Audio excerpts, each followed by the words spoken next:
civil quase em pleno caos, alguma coisa aconteceu. Era impossível continuar suportando tantos desmandos, tanta incompetência, tamanha anarquia. E o clamor de vozes conscientes encontrou eco em soluções inadiáveis. E as Forças Armadas, elas próprias, mais do que ameaçadas, foram chamadas, praticamente intimadas, a cumprir a missão que o momento lhes impunha. Restabelecendo a ordem e livrando o país dos trapos vermelhos que ameaçavam sufocá-lo.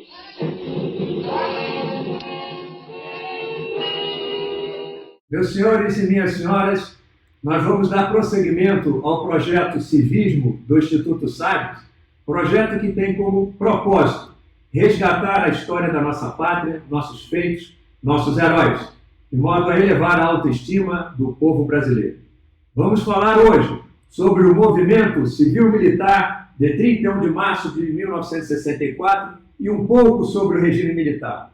E aí os senhores têm as imagens daqueles dias, né, que antecederam e o próprio dia 31 de março, 1º de abril de 1964, imagens de tropas nas ruas, à direita no alto uma imagem do comício de 13 de março de 1964, do presidente João Goulart, e imagens da situação do Brasil, né, manifestações, inclusive de militares, né, fardados, manifestações políticas, e também, na parte de baixo, o Comando Revolucionário do Estado de Minas Gerais, aquela parte central, à esquerda, os senhores veem o primeiro ministério, a foto lá embaixo, à esquerda do primeiro ministério do governo Castelo Branco.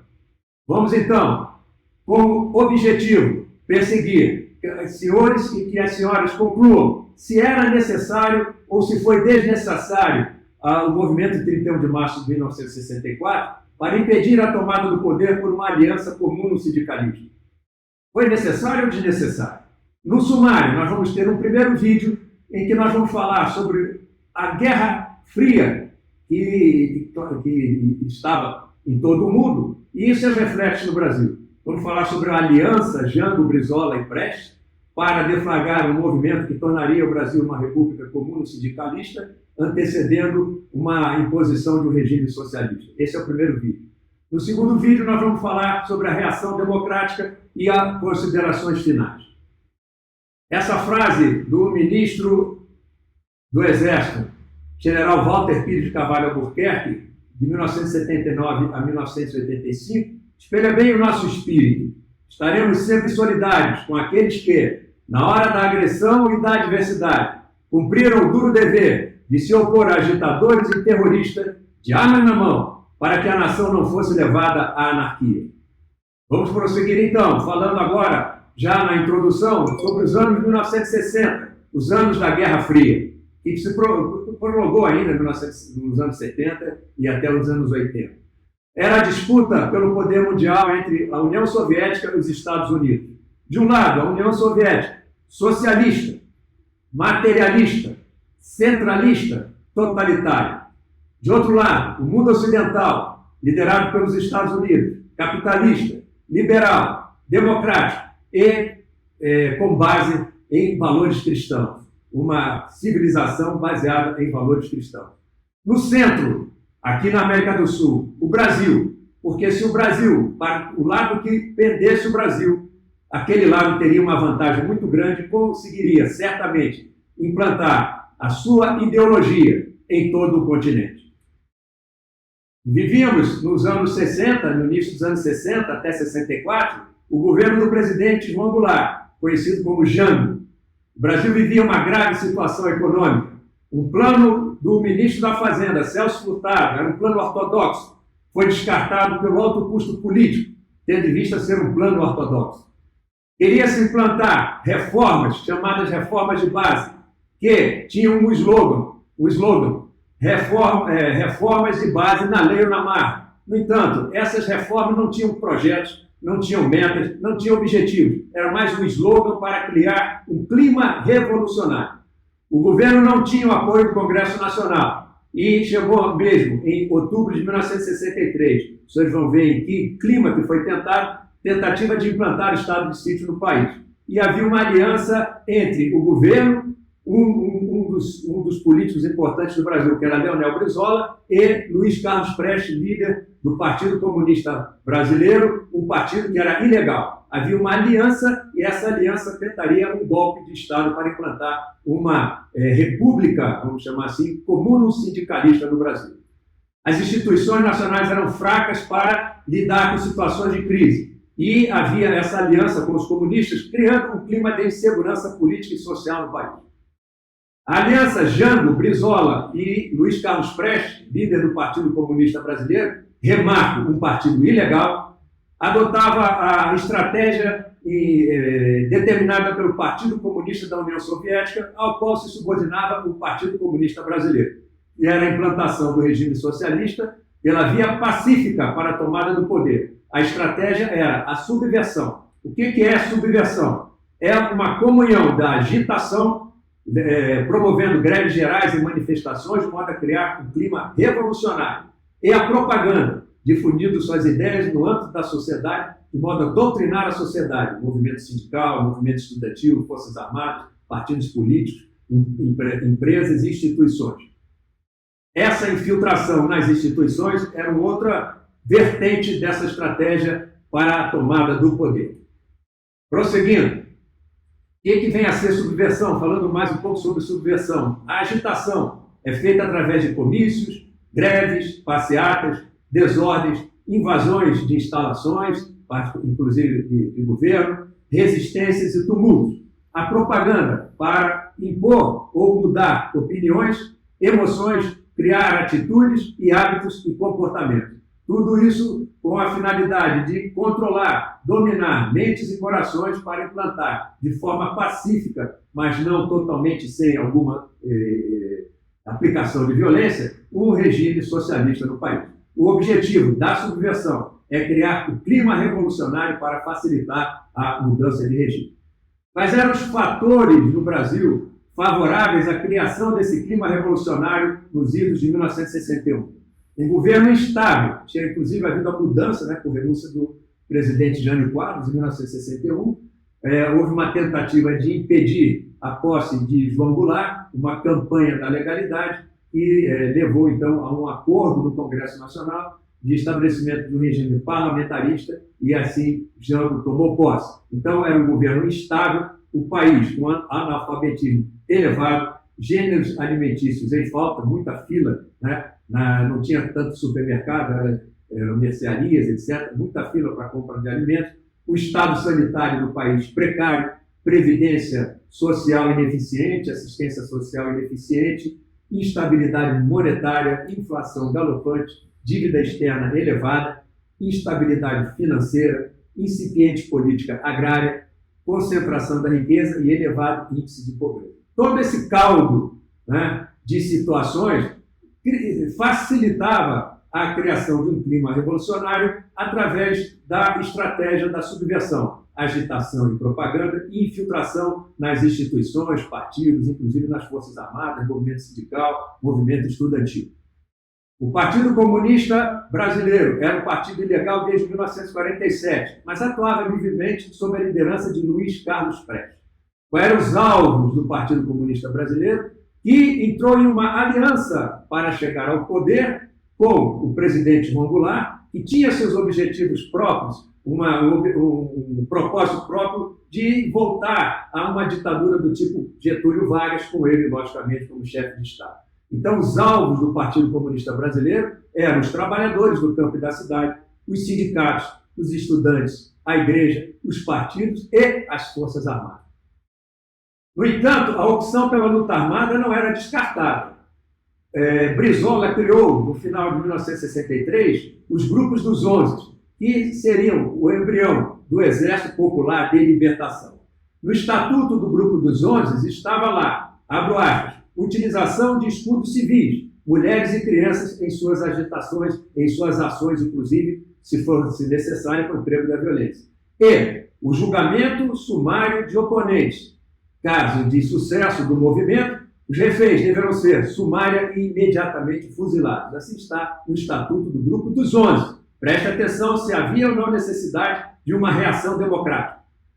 Haviam 218 ligas camponesas do Nordeste e um movimento revolucionário Tiradentes em Goiás, todos com apoio de Cuba e sob a liderança do deputado federal Francisco Julião. Vejam lá as ligas camponesas armadas. Para que ligas camponesas armadas? Para implantar a reforma agrária? Em que situação? E que eles teriam uma reforma agrária que, se não fosse na lei, teria que ser pela violência, na mar. Então aí estão os camponeses armados. No início dos anos 1960, o Partido Comunista do Brasil, né, não o Partido Comunista Brasileiro, mas a sua dissidência, o Partido Comunista do Brasil, que tinha a linha maoísta de revolução armada, principalmente no campo, mandou os jovens para o curso de guerrilha na China. E quando eles voltaram, foram internados no Araguaia para criar a guerrilha do Araguaia. Jovens estudantes mandados para a China para um curso de guerra, de guerrilha, guerra revolucionária, né, na República Popular da China. Então, a estratégia de implantação do regime comuno-sindicalista para transformar no regime socialista e depois, então, chegar ao comunismo, procurava condições objetivas para dar o golpe. Essas condições objetivas seriam criadas por meio da subversão, infiltração, agitação, propaganda e através de pressões de cúpula, pressões de cima nos partidos, nas Forças Armadas e pressões de base no movimento dos trabalhadores, no movimento estudantil, até mesmo na igreja. Então, quais eram os alvos da aliança Jango, Luiz Carlos Prestes e Brizola? O movimento sindical, o MS, o movimento estudantil, o ME, órgãos de governo, estatais, partidos de esquerda e Forças Armadas, por meio da infiltração, agitação, propaganda e pressões de base, vindo do alto escalão da sociedade, e pressões de cúpula, vindo das camadas inferiores da sociedade. No momento que fosse o mais propício, seria então acionado o dispositivo militar. E o chefe da Casa Militar do presidente João Goulart, o general Assis Brasil, disse que havia um dispositivo militar que garantiria as ações tomadas e as decisões tomadas por João Goulart. Mas, com a aliança do movimento sindical e do movimento estudantil, presumia-se que não haveria reação da sociedade e se poderia, então, implantar a República Comum no sindicalismo. Havia também o Comando Geral dos Trabalhadores, muito ligado ao PC, ao Partido Comunista Brasileiro, de Luiz Carlos Prestes, que promovia grandes greves gerais paralisando o país inteiro. Veja ali em amarelo os setores dos marítimos, portuários, estivadores, aeroviários, rodoviários, que mexiam com a infraestrutura de transporte do país, né? Os bancários, operários fabris, construção civil, aí está a sociedade civil, e também a infraestrutura de energia elétrica e de comunicações. As greves gerais paralisavam todos esses setores, paralisavam o país. Dessa forma, então, havia, através do Comando Geral dos Trabalhadores, uma liderança na classe operária, muito mobilizada e com grande facilidade. O CGT paralisava o país. Era a computação política dos sindicatos, organizando e arregimentando as forças e promovendo essas greves gerais, fazer uma demonstração de força do movimento. Essa era a subversão comunista em plena execução. Escalando o golpe comunista a partir de 1963, Prestes declarou publicamente que o Brasil disputava a glória de ser o segundo país do continente a implantar o socialismo, uma vez que em 1963 Cuba já era socialista. O CGT, muito ligado ao Partido Comunista Brasileiro, decretava greve geral quando julgava conveniente e chegou mesmo a obrigar e conseguir fazer o que Jango promovesse uma reforma do Ministério do Governo, colocando pessoas identificadas com a esquerda neste ministério. Sargentos da Marinha e da Aeronáutica rebelaram-se em Brasília em setembro de 1963, ocuparam alguns ministérios e o aeroporto de Brasília, mas foram perdoados pelo presidente, estimulando assim a quebra da hierarquia e disciplina nas Forças Armadas e a quebra de sua coesão, de modo a facilitar, né, no momento que fosse necessário, o golpe de Estado comum no sindicalismo. Jango enviou ao Congresso, em outubro de 1963, uma proposta de decretação do estado de sítio e intervenção nos estados da Guanabara, onde o governador era oponente a ele, e de São Paulo também. E retirou essa proposta, né, de implantação do estado de sítio por pressão do próprio Partido Comunista Brasileiro, de Leonel Brizola, e temiam que Jango, com esse poder, acabasse prevalecendo, tendo preeminência no movimento e colocando os dois de lado, e colocando, então, o Brasil, de novo, sobre uma ditadura do tipo de Getúlio Vargas. Esse era o receio dos seus próprios aliados. Então, eles pressionaram o presidente para retirar essa proposta de decretação de estado de sítio. Prosseguindo, Brizola falou, ou Brizola atuava, de modo a que, impossibilitado pela Constituição Federal de se candidatar à sucessão do cunhado, porque ele era cunhado do presidente, não poderia se candidatar. Então só lhe restava o caminho da insurreição popular. Concitou os soldados a pegarem armas, porque era preciso, ele disse, botar mais lenha na fogueira e pressionar o Congresso. Penetração subversiva nas Forças Armadas. As Forças Armadas eram o principal obstáculo à implantação do regime comum sindicalista. Portanto, tinha como alvos o movimento quebrar a hierarquia, a disciplina e, com isso, a coesão das Forças Armadas, de modo que elas ficassem divididas. O objetivo nessa divisão das Forças Armadas era neutralizar a capacidade de reação das Forças Armadas.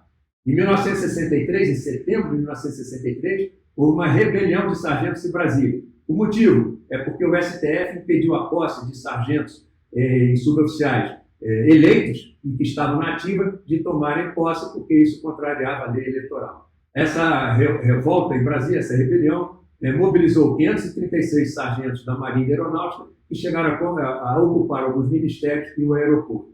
Jango, por causa e com base nessa tentativa de rebelião, usando isso como pretexto, foi que ele tentou implantar o estado de sítio no país. Preparando o golpe comunista, Jango e os aliados intensificaram a criação do clima revolucionário através da subversão, agitação, propaganda e infiltração nas instituições, empresas, etc., para deflagrar o golpe de Estado que disse que estaria previsto para 1º de maio de 1964. Então, era o próprio governo que tramava contra o Estado e as instituições para implantar uma república sindicalista ou comum sindicalista como prévia de implantação do regime socialista no país. Seguindo, então, agora, já em 1964, com um plano para o golpe de Estado comum no sindicalismo.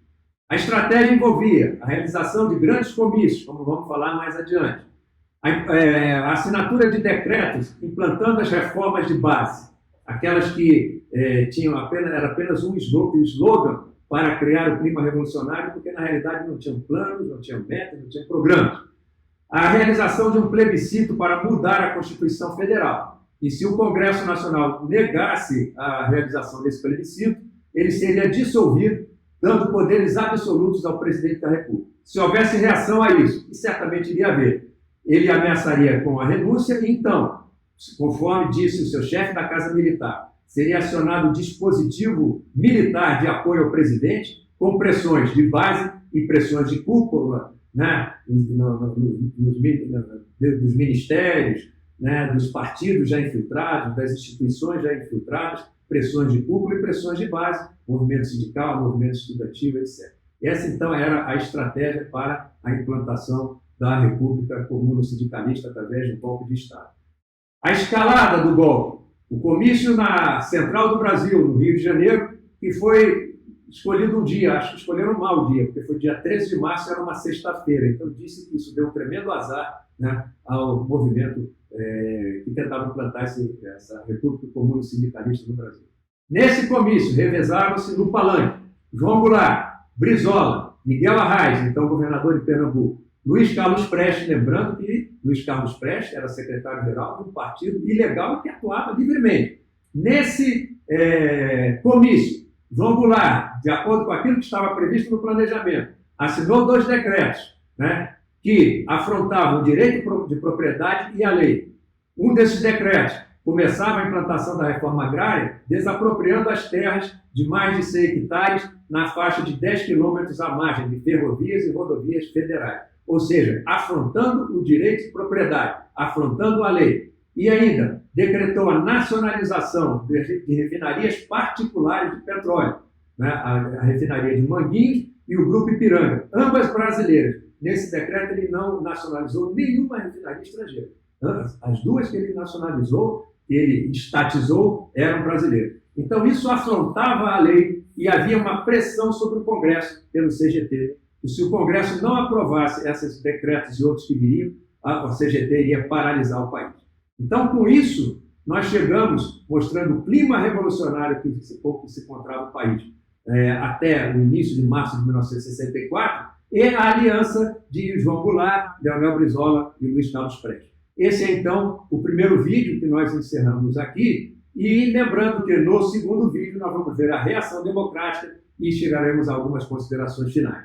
Quero abrir aqui como um chamamento ao segundo vídeo, a Marcha da Família com Deus pela Liberdade, que foi realizada 6 dias depois do comício na Central do Brasil.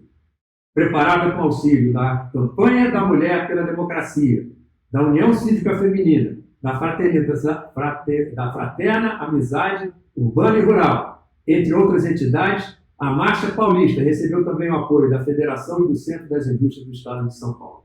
Então, com isso nós terminamos o nosso primeiro vídeo, lembrando que as Forças Armadas têm como compromisso a honra, a integridade e a instituição da pátria, e defenderão com o sacrifício da própria vida. E o Brasil reagiu assim àquela tentativa de implantação de um regime comum sindicalista, que seria a sala de entrada para a implantação do regime socialista no Brasil. Vamos então agora preparar para o nosso segundo vídeo. Muito obrigado.